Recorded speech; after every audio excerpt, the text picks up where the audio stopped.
Amigos y amigas, soy Miguel Cáliz Martínez y estamos en Cuestión de Enfoques, acá por ICN, una nueva conciencia. Contento de estar nuevamente con ustedes para conversar con nuestros invitados, invitadas, los protagonistas de la noticia, para comentar, analizar, conversar sobre los temas que a usted le interesan, que a nosotros nos hacen pensar, discutir alrededor de la mesa del café, de la mesa de la cena, del almuerzo. Contentos de estar nuevamente con ustedes, como lo hemos dicho. Usted puede ver la repetición de este programa más tarde y también la puede seguir en nuestra plataforma en YouTube. Puede también seguirnos en redes sociales, en icn.digital, en X, antes Twitter, en Facebook, en Instagram, en TikTok. Y también puede seguirnos en la página de icndigital.com. Ahí va a haber una variada colección de notas, información, opiniones sobre lo que acontece en el mundo y acontece en Honduras, particularmente en nuestra región y en nuestras localidades. Hoy estamos contentos, como todos los días, de contar con un invitado. Nos acompaña el director de aduanas, el abogado Fausto Cáliz. Bienvenido, Fausto. ¿Qué tal, Miguel? Miguel Cáliz, que por cierto hay que aclararle al pueblo y a los televidentes que no somos familia. Pero los Cáliz todos descienden del mismo hombre, Adán. Sí. Claro, ahí no hay discusión. Un gusto estar aquí en ICN. Saludos a todos y todas a lo largo y ancho del territorio nacional y en diferentes plataformas sociales que nos ven. Para mí es un placer siempre estar en un espacio de esta naturaleza, Miguel, precisamente porque yo siempre menciono, los funcionarios públicos, cuando pasamos al servicio público como tal, ese manto que teníamos de privacidad desaparece. Y vamos a ser cuestionados, auditados, va a haber la crítica permanente, la felicitación, si hace bien su trabajo, y hay de todo. Y aquel funcionario o funcionaria que no se acostumbra a esa auditoría, pues váyase a lo privado. Váyase a su casa, ya nadie le va a decir nada. Pero cuando está manejando dinero público, cuando está manejando una institución de carácter público, tiene el deber de rendir ante los ciudadanos las cuentas. Porque además el pueblo tiene el derecho a saber qué hace ese funcionario público. Entonces nunca, de hecho, o casi nunca acostumbro a decir no a ningún espacio de esta naturaleza, porque además respeto la labor periodística. Eso fortalece la democracia.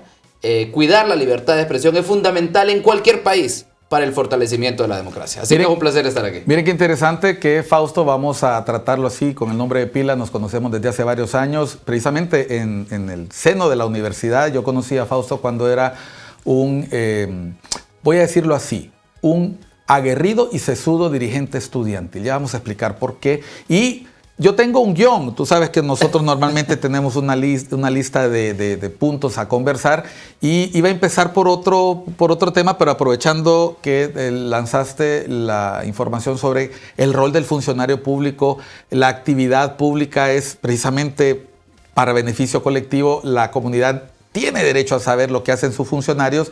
Voy a empezar por el final. Yo tenía una pregunta para más adelante y quería hablar precisamente sobre eso. Tú eres muy activo en redes sociales, Fausto.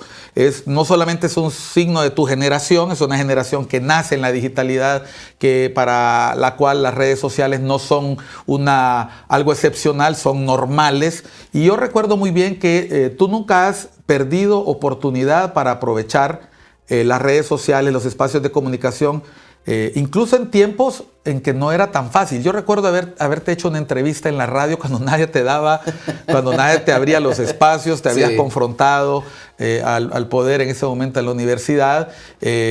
Tuviste la sabiduría, siendo muy joven, de saber cuándo dialogar también, incluso cuándo enfrentarte a la opinión de tus colegas, de tus pares estudiantiles. Voy a manejarle más adelante, lo voy a decir por qué lo menciono. Y me entra una duda. Tú eres muy activo en redes sociales. Yo me puse antes del programa a ver, qué es lo que ha tuiteado o que ha posteado Fausto en los últimos días.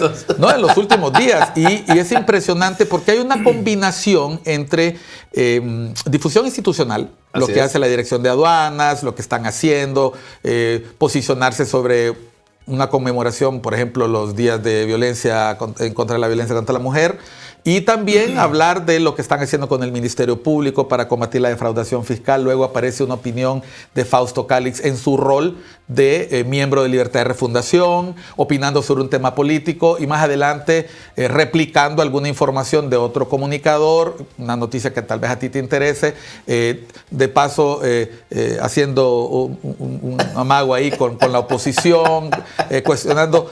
Me entra la duda, ¿manejas tú tus redes o tienes un equipo que te las maneja? Yo manejo directamente mis redes. Okay, ¿y dedicas? Yo directamente manejo mi TikTok, mi Instagram, mi Twitter, ahora X, y mi Facebook. Yo contesto directamente mis mensajes. Solo tengo un teléfono. Y es un solo número. El mismo que al que me llamó cuando yo era dirigente estudiantil. Exactamente el mismo que tengo. Manejo directa. Y esa pregunta no solo me la ha hecho usted. Porque yo subo constantemente contenido a mis redes. Y uno ve también que participas en las actividades de aduana, es decir, eres bastante organizado para poder... Mire, tengo una agenda que la hago incluso muchas veces hasta con unos 15 días de antelación. En eso estamos de acuerdo, yo te contacté hace 2 semanas. Todas mis reuniones de día a día, quizás puedo poner una de emergencia o algo así, pero normalmente lo hago con unas 2 semanas, con una semana. Nunca acostumbro a que sobre la marcha yo voy montando mi cronograma de trabajo porque sé que no me va a funcionar. Y todo el día, desde las 8 de la mañana hasta las 4, 5, 11, 12 de la noche, culmino mi día y me voy feliz a la casa de que punto de agenda lo llevé a cabo. Entonces, en eso he sido bien organizado siempre, bien organizado. Además que acostumbro a ser bastante puntual, porque yo no creo en eso, Miguel, de que al hondureño se le cita a las 8 para que llegue a las 9. No, esa es una normalidad que nosotros hemos normalizado. No pueden seguirnos reconociendo así, que es que usted lo citan a 1 hora para que llegue porque es hondureño. No, en eso yo no creo. Entonces soy muy organizado en ese sentido y tengo tiempo para absolutamente todo. Para trabajar, para mi familia, para disfrutar, para las redes sociales y para todo. Esta dimensión nueva de las redes sociales, de la exposición pública, tú lo mencionabas en tu presentación, es característica de la política actual. ¿Tú dirías que tenemos que irnos acostumbrando a esa dimensión? ¿Debe rehuirle un funcionario ahora o una funcionaria a esta dimensión pública, a las redes, o todavía crees que hay personas que se pueden sustraer de eso? Lo primero que yo hice cuando llegué a la administración fue preguntarles qué espacios de comunicación o sitios de comunicación pública tenía la aduana. Ya me dijeron, tiene esta. Ok, no tiene TikTok, abra TikTok. Fue lo primero que O sea, la dirección de aduanas tiene los institucionales y tú vinculas, mientras seas director de aduanas, estás vinculando esas 2 actividades en lo que compete. El día que ceses de director de aduanas, se acabó. No necesariamente, o depende de quién llegue. Pero ahora aduanas tiene también TikTok, sube videos a TikTok. Y algunos han tenido vistas hasta de 600,000. Un nuevo espacio. Han logrado viralidad. Se ha logrado. Entonces, conmigo, el equipo de comunicaciones de aduanas tiene un problema. Porque yo soy a veces mucho más rápido que ellos. Estoy más adelante. Entonces, ellos, ya lo publicaste. Entonces, nosotros tenemos que publicar. Y ahora los medios me dicen que agarraron tu tweet, que agarraron en nuestras notas de prensa. Bueno, les digo, acostúmbrense. Ese es el tipo de funcionario que ahora tienen. Yo creo que si es una herramienta básica de comunicación, si es una herramienta que define elecciones, porque ahora las redes sociales definen elecciones. Si es una herramienta con la cual usted puede comunicar lo que hace, puede también contrarrestar aquella desinformación, porque también en esos espacios hay olas de desinformación, entonces utilícela, pues. Si desde ahí puede contrarrestar que una mentira, que una falsedad está haciéndose grande cada día, contrarréstela.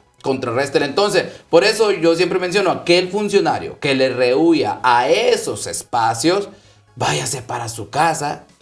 Así de sencillo. Si no le gusta que lo cuestionen, si no le gusta que lo auditen, si no le gusta que lo denuncien, si no le gusta que le digan que está haciendo mal, apártese de ahí, porque entonces no llegó a hacer absolutamente nada. A ver, Fausto, director, Cuando estuviste en la lucha estudiantil, recuerdo que tenías detractores y tenías obviamente seguidores. Fuiste presidente de la Asociación de Estudiantes de Derecho. También fuiste candidato a diputado luego. Cuando saliste, te graduaste, fuiste diputado por Libertad y Refundación. Ahora eres director de aduanas, funcionario de gobierno, con rango de ministro. Hagamos un balance de tu trayectoria. O sea, vamos a hablar de la comedia política de ahora y lo que está haciendo aduanas, pero me gustaría hacer un balance de tu trayectoria. ¿Cómo llega un campesino, hijo de campesinos, a las máximas posiciones del Estado hondureño? Bueno, en principio, Miguel, yo me siento orgulloso de venir de un pueblo lenca. Me siento orgulloso de mis raíces lencas. Y no es discurso, No, en lo absoluto. Tú estudiaste en una primaria unidocente. Sí, en principio me siento orgulloso de ser hijo de una ama de casa, de padre y madre agricultores, pequeños agricultores, pequeños ganaderos. Y cuando le digo pequeños son de 5 o 7 vaquitas, ¿verdad? Me crecí en una aldea en el departamento de La Paz, que en ese momento creo que solo habían como unas 20 a 30 casas. ¿Cómo se llama la aldea? San Isidro. San Isidro. San Isidro, San José, La Paz. De una familia de 12 hermanos. 7 hombres, 5 mujeres. De esos 12 hermanos, 6 emigraron hacia Estados Unidos. Están allá. De forma indocumentada, no de forma ilegal, porque la migración no es ilegal. La migración es un derecho humano. De forma indocumentada. Ahora solo están allá 3 de ellos. Los otros regresaron y uno de ellos desafortunadamente falleció allá hace poco. De esos 12 hermanos, solo este servidor pudo llegar a la universidad y graduarse. Y no porque mis hermanos... ¿Eres de los menores? Sí, de los menores. En la cadena de arriba hacia abajo soy el número 10. 10 de la marimba. Sí, de los chiquitos hacia arriba soy el número 3. Y no se graduaron mis otros hermanos porque no quisieron. No, es que simple y sencillamente no teníamos las condiciones económicas para hacerlo. Sin energía eléctrica, utilizando agua potable, sin televisor. Yo no puedo utilizar un Nintendo o algo porque no lo tuve. No lo tuve. Y no lo necesitas. Y no lo necesito. Usted con lo que no se creció tampoco lo anhela, ¿verdad? Nunca sufrimos hambre, porque voy a ser sincero en eso. Nunca sufrimos hambre. Siempre teníamos la tortilla de maíz, porque cosechábamos el maíz, los frijolitos, el arroz, y los huevitos y la cuajada. Tal vez eso era repetitivo en nuestra dieta, pero nunca sufrimos hambre. Yo era feliz. Es más, yo cuando regreso a la casa, lo primero que le digo a mi mamá es: téngame cuajada de frijoles y tortillas, que voy para allá. Eso es lindo. En esa aldea solo había una escuela sin kinder. Yo ingresé de un solo a primer grado, porque no había kinder, no había docente tampoco, ni las condiciones de infraestructura como para. Un solo docente para 6 grados. Ese docente viajaba desde La Paz hasta la aldea. ¿Te acuerdas del nombre de él? Sí, el profesor Eber Ramón Castillo. Viajaba desde La Paz. ¿Está vivo todavía? Está vivo todavía. ¿Te has podido encontrar con él? No he podido encontrarnos, teníamos comunicación hasta hace poco, creo que ahora no tengo el número de él. Desde La Paz viajaba todos los días en bus, en esos buses amarillos. Pues antes de ir a la escuela, a mí me tocaba ordeñar las vacas, me tocaba darle de comer a los cerdos y a las gallinas. Después de eso, a bañarme y para la escuela. Y me acuerdo siempre que iba con botellas de hule o unos crocs que me compraba mi mamá bien bonitos. Con 7 gatos. Con 7 gatos. Pues desde el primer grado, creo que el profesor Eber detectó que yo era como muy dinámico. Yo estaba ahí siempre preguntando.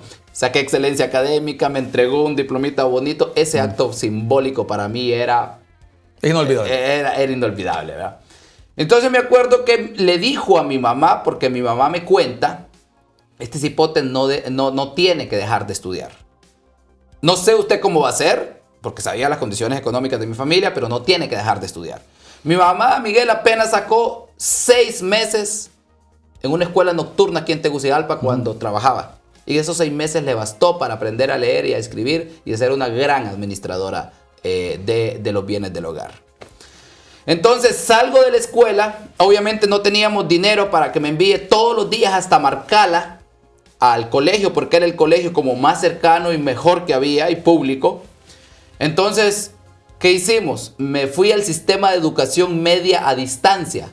el que se le realiza solo los sábados y domingos, que es un sistema que se ha hecho principalmente para las personas que trabajan. Entonces las horas de estudio son de 12 a 5 de la tarde el sábado y el domingo en la jornada de la mañana. Entonces, ¿qué hacíamos durante la semana con mi mamá?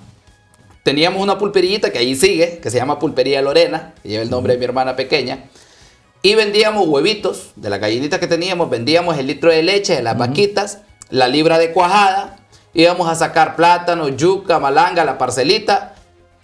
Con eso yo iba el sábado y domingo al colegio. Caminaba 30 minutos, 35 desde mi casa, luego tomaba un busito o un carrito de paila hacia Marcala y así era mi día a día. En tiempos de invierno era complicado porque había un lodacero tremendo para salir. Entonces mi mamá siempre me ponía algún pañuelito de más como para que yo los limpie mis zapatillos cuando salía a la pavimentada. O mi papá me sacaba a caballo. Entonces, esas son historias que lo marcan a uno y que no puede jamás desvincularse de ellas. Cuando uno se desvincula de sus orígenes, Miguel, perdió el piso. Perdió el piso y perdió la ruta hacia dónde va. Terminaste la secundaria, sí, vamos a volver después de unos mensajes conversando con Fausto Calix, director de aduanas. Yo quería hacer esta semblanza, que la hiciera él personalmente, para que las personas que lo siguen en redes a Fausto entiendan por qué no es una pose, por qué no es un invento publicitario cuando Fausto publica fotos de su familia, de su entorno, cuando se publica a sí mismo Ordeñando como un vacas. chuzo, ordeñando vacas o moliendo caña. No, lo hace porque esa es su vida. Así como él mismo lo decía, mientras algunas personas jugaban en la ciudad y tenían otro tipo de diversiones, eso es lo que él vivía y él no tiene ningún problema en mostrarlo porque, como él mismo ha dicho, el que pierde el piso pierde el objetivo y pierde el norte. Volvemos a Cuestión de Enfoque después de unos mensajes. Soy Miguel Calix Martínez, hoy con Fausto Calix, el abogado Fausto Calix, director de aduanas, acá por ICN, Una Nueva Conciencia.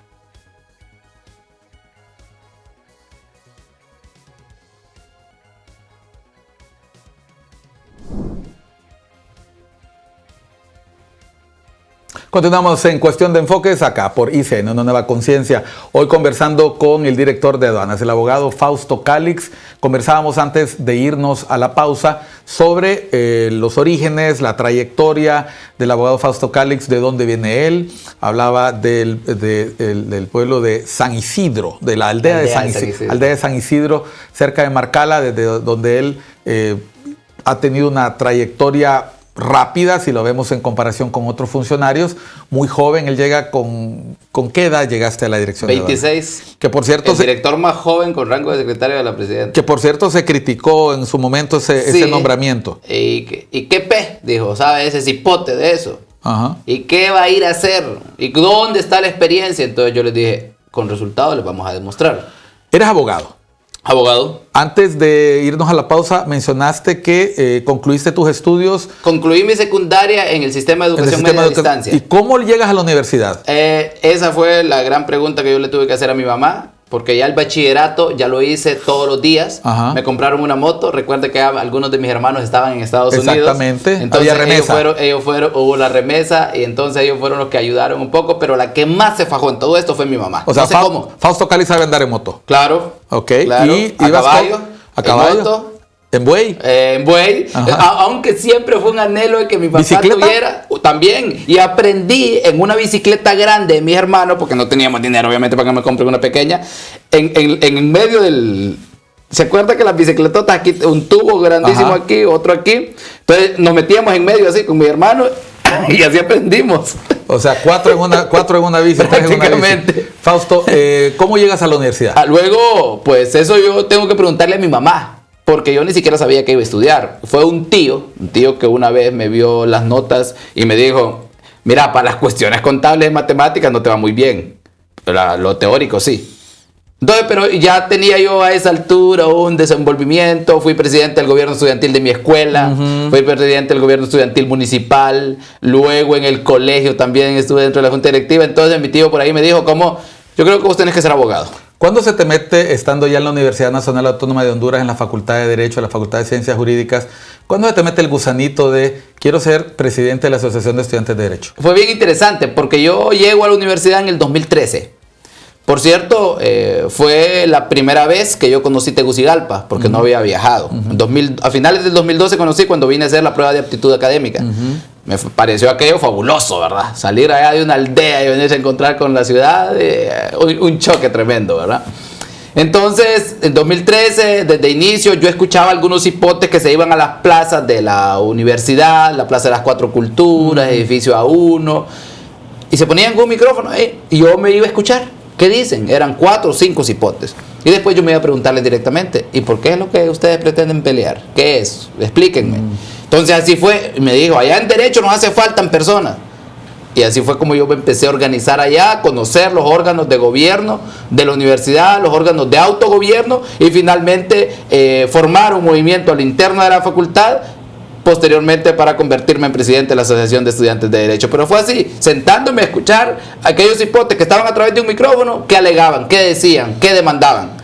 O sea, Fausto Cali sabe lo que significa empezar algo de cero. Claro, totalmente, sin ninguna cuña política, sin ninguna cuña por apellido, sin dinero. Así, de cero completamente un proceso de formación de la universidad. Y construir un triunfo. A ver, pasemos... Vamos a volver al tema universitario en algún momento porque me interesa utilizar símiles de situaciones que sé que viviste en la vida universitaria, que sirven en la política actual y que podrían mandar un mensaje muy fuerte y poderoso a las personas que actualmente no pueden dialogar, no pueden conversar. Te conviertes en director de aduanas, llegas a una posición que ha sido ocupada en el pasado por personas de mucha más edad, te encuentras una serie de problemas, pero te encuentras una institución ya establecida, o sea, no empiezas una dirección de cero. Los problemas tradicionales. Aduanas es una fuente de ingresos para el Estado. Tú vienes, entras, ¿qué es lo primero que hace Fausto Cali al llegar a la dirección de aduanas? Sí, bueno, es bien interesante, porque en principio yo no pedí ser nombrado en esa institución. Yo había hecho propuestas, porque estoy dentro de una plataforma política en la que luché para que llegue a conquistar estos espacios de toma de decisión. ¿Dónde te mirabas? Entonces, en vez de dirección de aduanas? Yo hice propuestas para una subsecretaría de Trabajo, una subsecretaría de Gobernación y Justicia, y dije también el programa presidencial que manejaba las becas de los jóvenes. Esas fueron mis propuestas. La sorpresa es que me llaman un 22 de febrero del 2022 y me dicen, venga a Casa Presidencial que lo van a juramentar. Bueno, dije yo, quizás aquellas propuestas, correcto, quizás aquellas propuestas que hice pegaron. Y les digo, en esa inocencia y incertidumbre, y puedo saber para dónde voy. Sí me dice, sos el nuevo director de aduanas. Y yo, ¿qué pasó?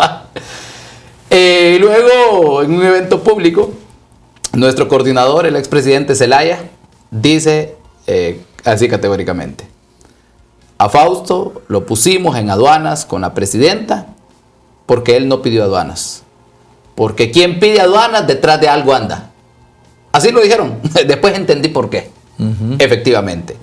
Las aduanas recaudan cerca del 40% de los tributos de este país. Eso en números significan para este 2023 54.000 millones de lempiras.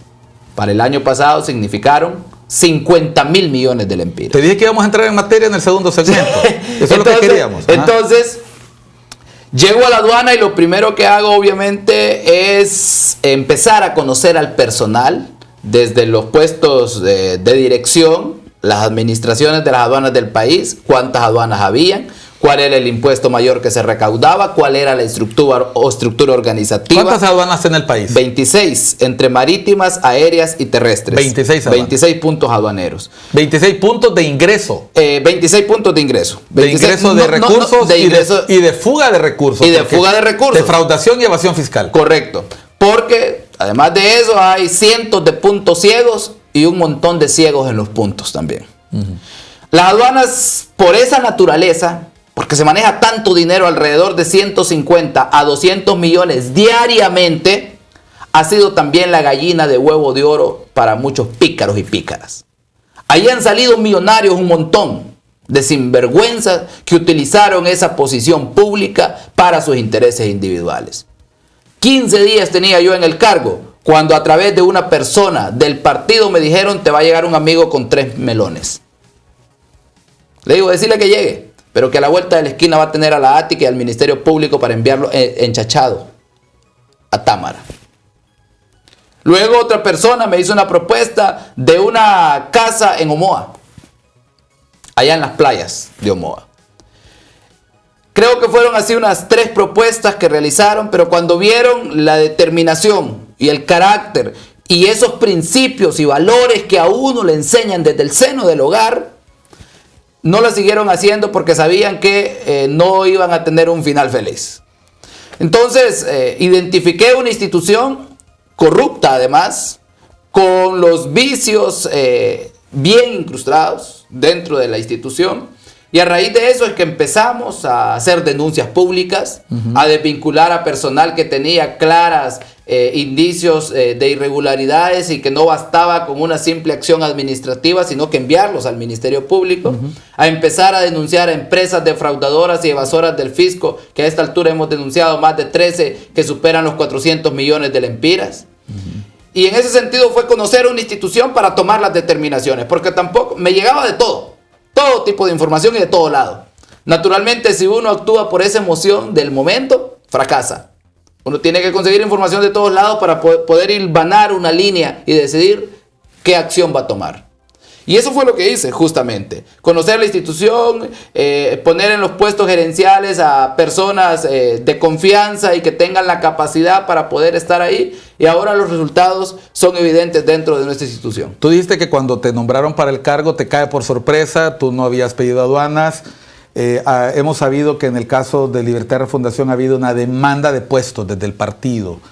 Sin embargo, en el área fiscal, en el área de aduanas, es importante la capacidad profesional. Es una institución técnica por excelencia. Entonces, en ese caso, ¿qué puedes decirle a los miembros del partido que empiezan a decir: yo soy simpatizante, yo soy militante del partido, saquen esos mapaches, pero no tienen las competencias y habilidades técnicas y profesionales que aduanas requiere? Si yo lleno de activismo político la institución, me convierto en lo que juré destruir. Me convierto en uno más. Me convierto en más de lo mismo. Y yo no llegué ahí para eso. Las personas tienen que seguir los procesos y tienen que seguir una curva de aprendizaje. Hay personas que llegan y me dicen: yo quiero este puesto y nada más. Así. No, le digo: usted tiene que venir a una curva de aprendizaje. No le digo que no. Pero va a llegar a asumir según las capacidades. Porque si no, ¿a quién van a evaluar? Finalmente no va a ser esa persona cuando fracase, va a ser a este servidor. Y el nombre que va a salir en la palestra pública va a ser el de este servidor. Y en consecuencia al gobierno. Correcto. Entonces yo no quiero arrastrar una situación de esa naturaleza. Entonces, Miguel, no es que les digo no, sino que les digo: usted va a asumir un puesto de acuerdo a sus competencias. Y en esa curva de aprendizaje vamos a ir viendo de a poco si está apta para dar el salto. Es normal. Porque a nadie se le puede cortar tampoco esa aspiración y ese derecho. Pero que no me vengan a decir o a quererme imponer: quiero este cargo porque este es el sueldo, porque soy militante. No, no basta eso. Sí importa el peso político, porque es personal que ha luchado con nosotros en las calles durante todo este tiempo. Claro que se merecen una oportunidad, Miguel. Pero no es a la brava. No es a la brava que vamos a construir en este país. ¿Podrías resumirme en 3? Los 3 principales retos que priorizaste al asumir la dirección de aduanas, y cómo estás en esos 3 retos ya a casi 2 años. Bueno, en principio tenía que cumplir una meta de recaudación, lo logramos. Okay. Y lo vamos a lograr este 2023. Okay. Es más, el próximo lunes estamos dando la noticia que a 27 días de finalizar el 2023 hemos logrado recaudar lo que logramos en el 2022. Y que va a haber un aumento de más de 4.000 millones en comparación al año anterior. Segunda meta. Segundo, tenía que devolverle la confianza a esta institución. A esta institución que eternamente ha sido nido de corrupción. Y lo hemos logrado porque ahora la percepción de la gente es que estamos atacando la corrupción, que estamos denunciando, que estamos atacando la defraudación, la evasión y el contrabando. Y el tercer elemento, fortalecer los sistemas de seguridad y control dentro de la aduana. Usted ha visto las grandes incautaciones que hemos realizado de diferentes tipos de mercancías. Cocaína, fentanilo, precursores químicos, armas, municiones. Entonces creo que esos retos ahí están. Naturalmente no puedo decir que ahora aduanas es una casa blanca ni una casa rosada, linda, donde todo está bien. No. Siempre hay problemas, siempre tenemos que ir a la mejora, pero sí ha disminuido aquellos problemas que estaban de forma permanente y que nadie hacía nada. Así que hemos logrado avanzar. Miren qué interesante, le he hecho la pregunta así, sin preparar, 3 metas que se propuso y rapidito dijo 3 logros de los que puedo presumir. Esto es lo que estamos enfrentando, esto es lo que ustedes han visto en las redes sociales, en las noticias. Vamos a volver después de unos mensajes acá en Cuestión de Enfoques con el director de aduanas, el abogado Fausto Cáliz, a conversar de temas de país. Hemos hablado un poco de aduanas, vamos a seguir hablando de ello, vamos a volver a la vida universitaria, vamos a volver al campo. Vamos a estar haciendo esto para que usted tenga un espacio entretenido. Recuerde que también queremos que usted aprenda, que usted entienda qué hay detrás de cada acción, qué hay detrás de cada noticia, porque si no, usted va a estar acudiendo a un diálogo en el que quizás después del primer, segundo, tercer minuto usted no va a entender nada porque se habla entre gitanos y entre gitanos nos leemos las manos. Aquí queremos que usted también comprenda lo que hay detrás de la información, detrás de la noticia. Vamos a unos mensajes siempre por ICN, una nueva conciencia.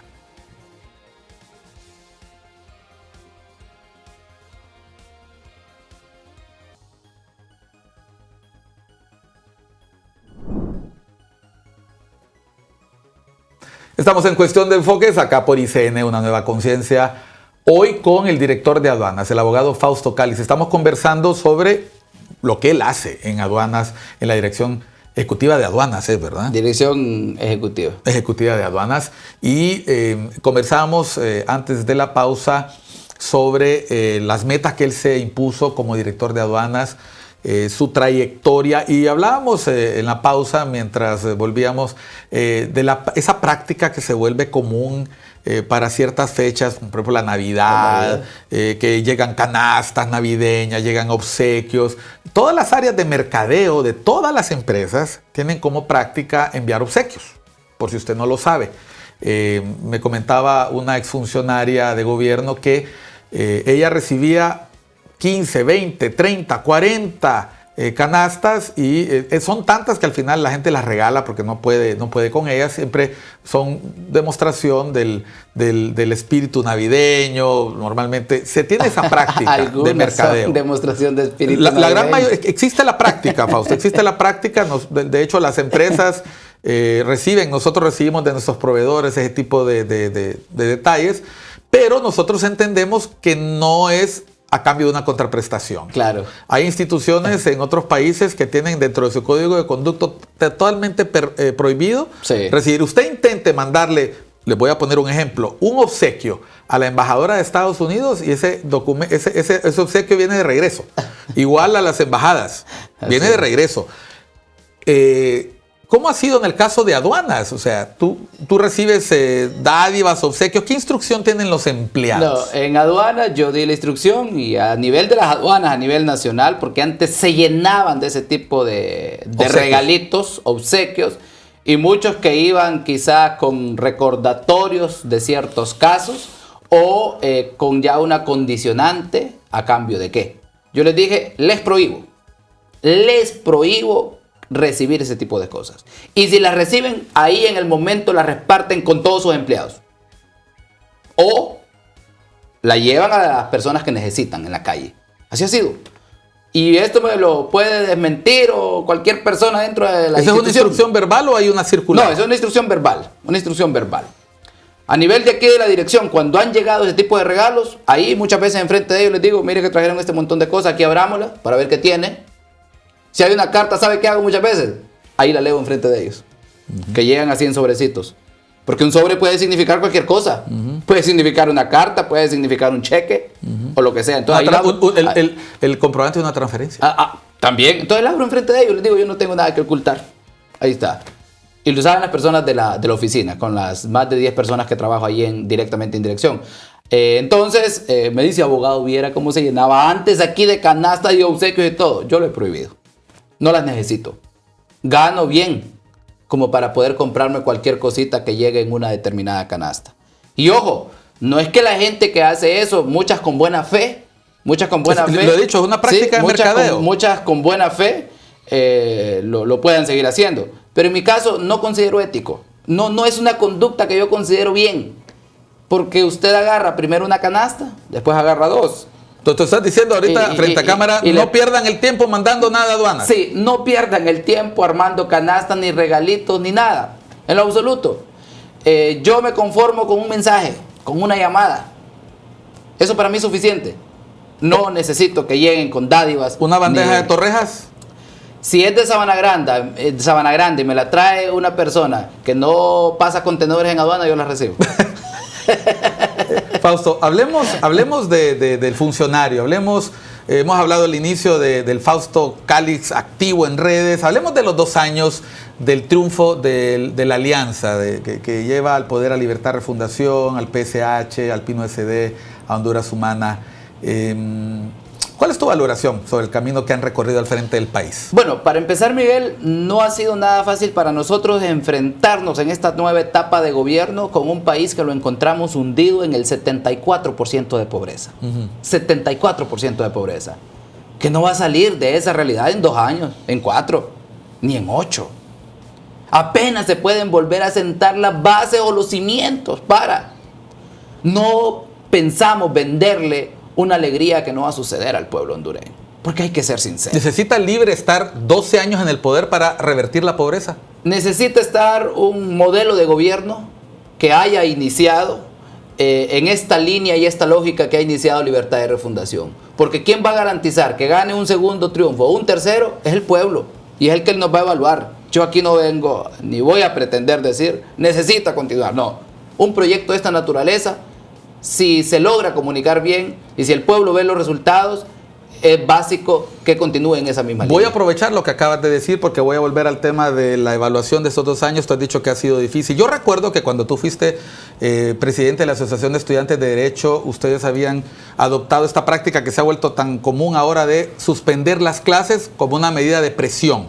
Y recuerdo que en algún momento tú te diste cuenta por tus compañeros y compañeras que esto estaba causando perjuicios en el avance de la carrera de muchos de ellos y que estaban pidiendo en los pasillos que querían volver a clase. Sí. Y recuerdo que tú lideraste un plebiscito en la facultad de Derecho donde le preguntaste a la gente, ¿continuamos con las tomas o terminamos con las tomas?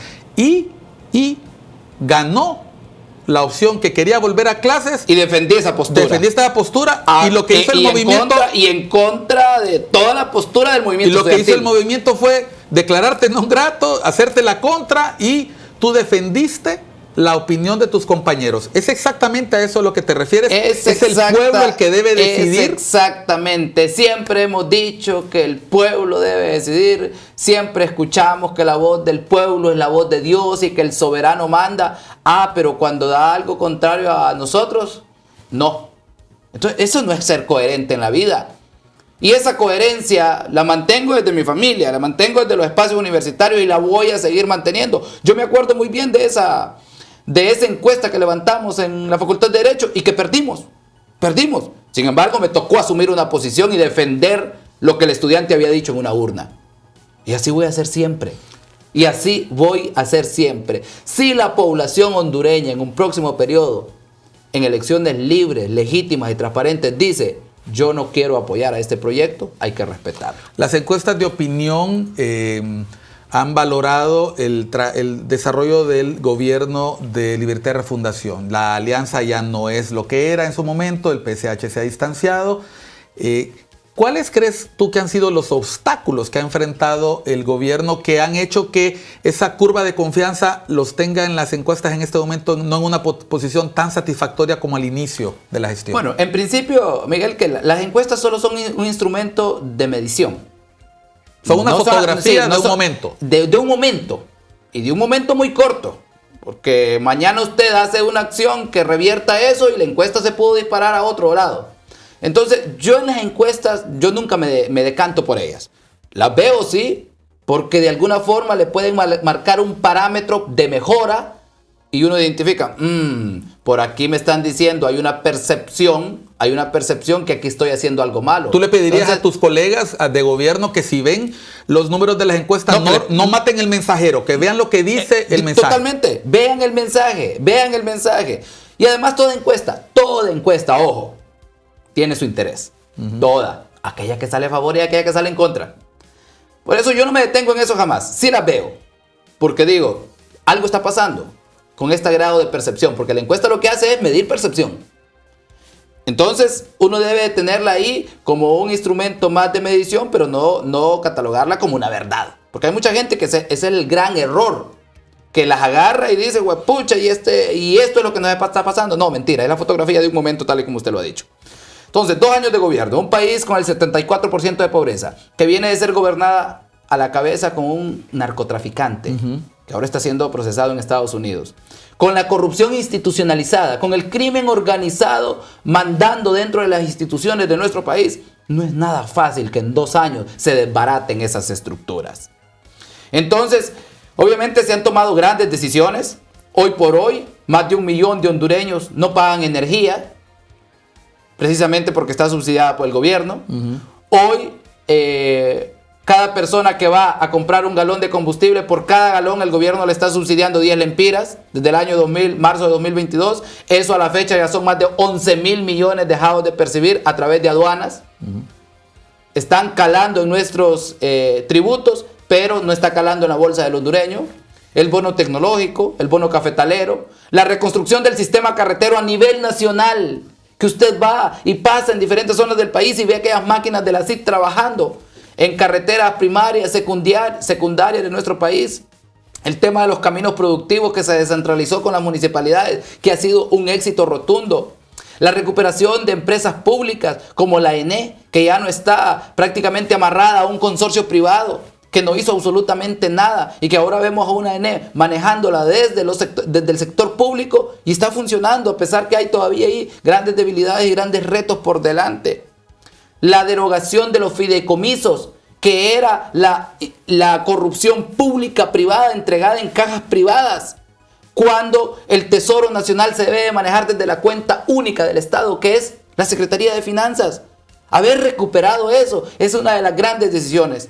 La derogación de la ley orgánica de las sedes, que fue una demanda además del pueblo porque se estaba vendiendo el territorio.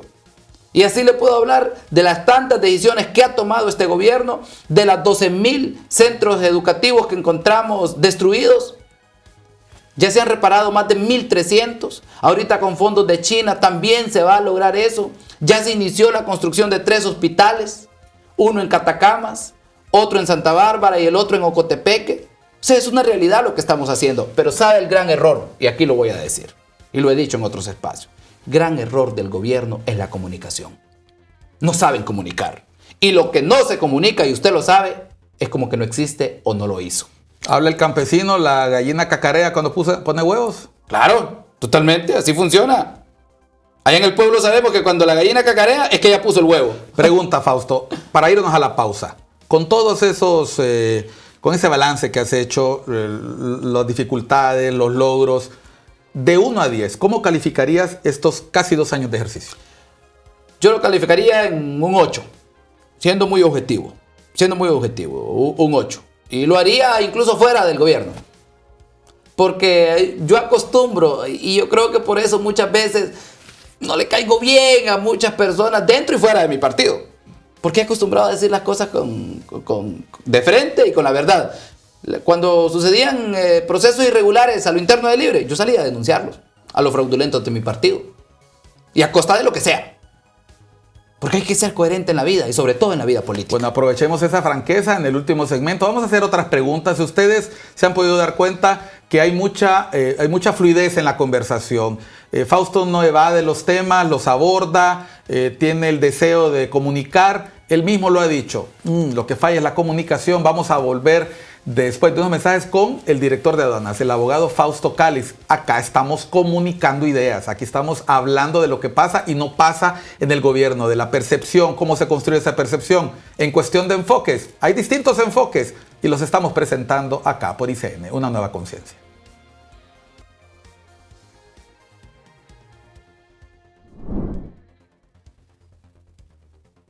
Continuamos en Cuestión de Enfoques, acá por ICN, Una Nueva Conciencia. Miguel Calix Martínez les habla. Hoy estamos acompañados del director de aduanas, el abogado Fausto Calix. Conversábamos antes de irnos a la pausa sobre los logros de la administración actual a 2 años de haber logrado su triunfo electoral en las urnas, un triunfo contundente, un triunfo que mandó un mensaje importante, un triunfo que 2 años después la población valorará de distintas formas y lo decía Fausto, lo que la gente va a evaluar son los resultados. Al final, si se tienen resultados hay que comunicarlos porque la gente también ve lo que no se está haciendo, lo que se prometió y no se cumplió. Totalmente, pero además Miguel, hay una anotación rapidita. A 2 años de gobierno ya no estamos para excusas. Desde que se inventaron las excusas, cualquiera quiere llegar tarde. Ya conocimos las instituciones, ya conocimos sus estructuras, ya conocimos cómo funcionan, ya conocimos los procesos. Que 2 años después un funcionario me venga a decir que aún está conociendo la institución, sáquenlo, por favor. 2 años después no podemos. 2 años después no podemos. Nada de Mire, el primer año, Miguel, es un poco justificable porque usted llega además con un presupuesto amarrado del año anterior. Llega con una estructura que ya está ahí. Llega con procesos de licitación ya amarrados, que ya se establecieron desde el año anterior en un plan operativo anual, en un presupuesto. Hay que modificarlo. Hay que modificarlo. Pero si en ese año usted no logró readecuar para el siguiente año lo que tenía que hacer, es un inepto como funcionario. Discúlpenme, pero es un inepto como funcionario y eso yo no lo permito y tengo que decirlo. Ok, acabas de mencionar de la eficiencia en la gestión gubernamental. En este momento sabemos que muchas de las decisiones que Libertad y Refundación adopta o no adopta están amarradas, dijiste, por procesos anteriores o también por una decisión política en el Congreso. En el Congreso hemos visto estancamiento. ¿Sí? Tú estuviste postulando para una diputación, no lo lograste, denunciaste irregularidades en el proceso, luego te colocas en una posición de gobierno, pero además de ser funcionario también eres un ciudadano, eres un miembro de Libertad y Refundación. Con lo que está ocurriendo en el Congreso Nacional, tú que fuiste un dirigente estudiantil, que fuiste abanderado del diálogo, que fuiste abanderado de las prácticas democráticas, ¿qué recomendarías desde el respeto ciudadano, del respeto de un poder del Estado al otro? ¿Qué recomendarías al Congreso Nacional y a las representaciones políticas en el Congreso Nacional para superar el estancamiento, parálisis y esa crisis y confrontación que vemos? Bueno, en principio que no nos debe de sorprender esos choques dentro del Congreso Nacional. Eso es normal en cualquier congreso del mundo.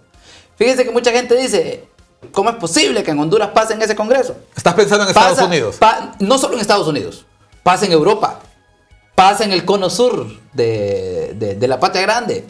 No solo pasa en Honduras. Es más, allá han pasado eventos más confrontativo. Más confrontativo, incluso al grado de lanzarse el zapato, la silla. Busquen videos de los congresos europeos y se van a dar cuenta. Lo último en Estados Unidos, no se han puesto de acuerdo para aprobar un presupuesto y estaban a punto de cerrar el gobierno.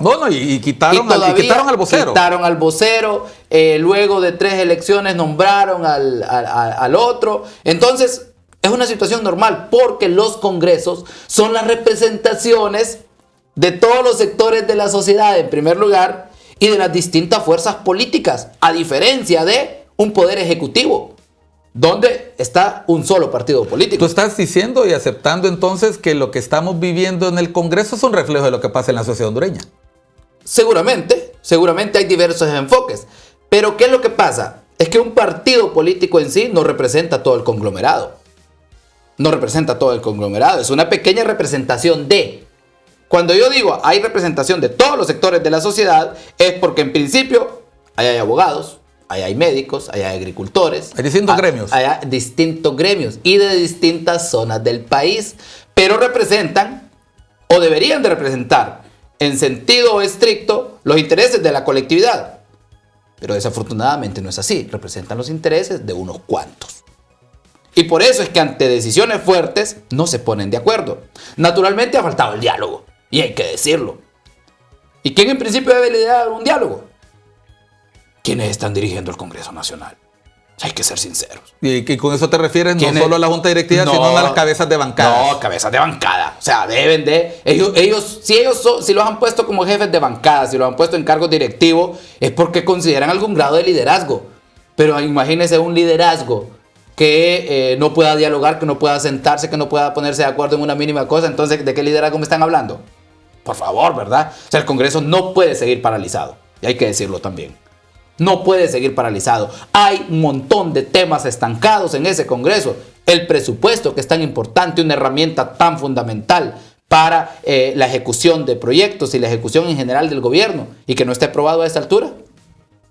Yo no dudaría que vamos a iniciar el próximo año con este presupuesto, porque así lo indica la ley además, si no está aprobado en el Congreso Nacional. Luego están un montón de temas en el Congreso Nacional que deben de abordarse por el interés nacional, pero que desafortunadamente los intereses muchas veces de ciertos sectores no permiten juntarse. Voy a hacerte unas preguntas, nos quedan aproximadamente unos 4 minutos para cerrar el programa, que ha sido muy animado. Y que el tiempo desafortunadamente en televisión es... No, podríamos hablar 12 horas con Fausto. Sí, en las pausas también hemos hablado y eso no sale en el programa.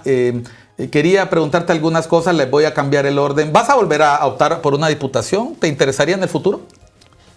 Siempre he tenido la intención de llegar al Congreso Nacional. Porque ya lo hiciste antes, hablaste ya lo hice antes, pasé unas elecciones internas en el departamento más político por excelencia que puede existir y llegué a las elecciones generales en una buena posición. Yo estuve a 2 o 3 escaños de llegar al Congreso Nacional. ¿Te lanzaste por Francisco Morazán? Por Francisco Morazán, un cipote que no tiene dinero, un cipote sin una cuña política, sin apellido, y logró eso. Yo digo, algo bueno. Y ya dijiste hacer. cómo crees que se deberían de manejar las cosas en el Congreso. ¿Sueñas con ser constituyente? ¿Te gustaría ser constituyente? Me gustaría ser constituyente. Bueno, aunque en este momento no hay condiciones para instalar una Asamblea Nacional Constituyente. A ver, pregunta. Si en este momento tuvieras que mandarle así, brevemente, un mensaje a la militancia de Libre, a la dirigencia de Libre, ¿qué mensaje le darías? Confíen en Libre. Confíen en el gobierno de la presidenta. Naturalmente estamos ante una dinámica muy diferente a la llanura. Ya estamos en posiciones de poder y de decisión donde no es fácil afrontar estos grandes retos y desafíos. Aquello por lo que luchamos allá, aún estamos desde estas trincheras en la misma lucha. No es que la hemos dejado, esa lucha que veníamos haciendo desde allá, pero estamos ya en una posición muy diferente que mucha gente no comprende, que no entiende, debe de tener paciencia, que los logros y resultados del gobierno se van a ir viendo a mediano y a largo plazo, algunos que ya se ven. También deben de entender, porque hay una demanda permanente de nuestra militancia en una oportunidad de trabajo, deben de entender que el Estado apenas creo que tiene menos de 500,000 empleados a nivel nacional. Creo que son 250,000 si mal no recuerdo. Nuestra militancia son más de 600,000, la militancia dura. Entonces es difícil poder decirles cómo a todos se les va a enchambar. ¿Qué mensaje le darías a la oposición política? A la oposición, pues desafortunadamente no tienen catadura moral ni ética como para decirnos cómo gobernar. La oposición que ahora nos dice combatan la corrupción son los que están involucrados en Hermes, en Arca Abierta, en Planeta Verde, en los hospitales móviles, en el Seguro Social. La oposición que nos dice que debemos de ser democráticos, que se está llevando a una dictadura al país, son los que hicieron 2 fraudes electorales consecutivos y mataron a la gente en las calles, que se inventaron los votos rurales y la curva de Batson para imponerse con autoritarismo sobre la voluntad popular. Tienen el techo de vidrio más grande. Si se interesan en los temas del país, les escuchamos con gusto, pero no vengan aquí a querer decirnos cómo arreglar lo que ustedes en 12 años destruyeron. A ver, líneas finales. Mensaje a la ciudadanía como director de aduanas y cuál es el legado que Fausto Cálix va a dejar en esa posición. Bueno, al pueblo hondureño, en principio queremos devolverle la confianza, como dije, a esta institución. Denuncie cualquier irregularidad, cualquier acto de corrupción de la persona que sea, si identifiquen una aduana del país. ¿A qué número? La línea 101 y además en mi número personal de WhatsApp, 9748-2258. Vía WhatsApp los mensajes. Yo ahí los termino de leer muchas veces hasta las 2 de la mañana, pero los leo. Queremos devolverle la confianza. Segundo, ¿cómo quiero que me recuerden y haber dejado un legado dentro de la institución? Que luchamos frontalmente contra la corrupción en todos los niveles. Contra la defraudación, contra la evasión y contra el contrabando. Y que logramos cumplir las metas de recaudación porque actuamos con responsabilidad y con transparencia y con ese nuevo logo de la Administración Aduanera de Honduras, o lema mejor dicho. Sin corrupción hay buena recaudación. Muchas gracias, director. Muchas gracias, Fausto.